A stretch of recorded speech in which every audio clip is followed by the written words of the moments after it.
ఓం నమ శివాయ. కార్తీక మాసం శివభక్తులకు అత్యంత పవిత్రమైనది. కార్తీక మాసంలో శివయ్యకు రుద్రాభిషేకం చేయడం వలన కలిగే ఫలితాలు ఏమిటో ఇప్పుడు చూద్దాము.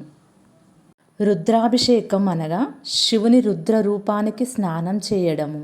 రుద్ర భవనాన్ని సూచించే శివరూపానికి పంచామృతం, గంగానీరు, పూలతో స్నానం చేయడం శివపురాణం ప్రకారం మన పాపాలను తొలగించి శాంతి, ఆరోగ్యం, సంపద అందిస్తుంది.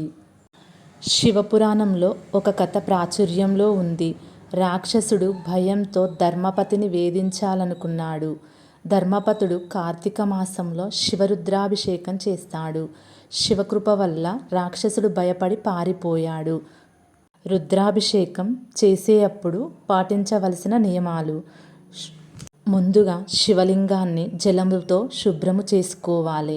గంగా నీరు, పంచామృతం, పూలు, కుంకుమ, చందనంతో స్నానం, శివమంత్రాలతో ఓం నమ శివాయ పునరావృతం చేస్తూ అభిషేకం చేయాలి. శ్రద్ధతో భక్తితో చేయడం ప్రధానం. రుద్రాభిషేకం చేయడం వలన పాపాలు నాశనమవుతాయి. శాంతి, సౌభాగ్యం, ఆరోగ్యం కలుగుతుంది. ఇంటి వాతావరణం శుద్ధిగా ఉంటుంది. భక్తి, ధ్యానం, మోక్షం ప్రాప్తిస్తుంది.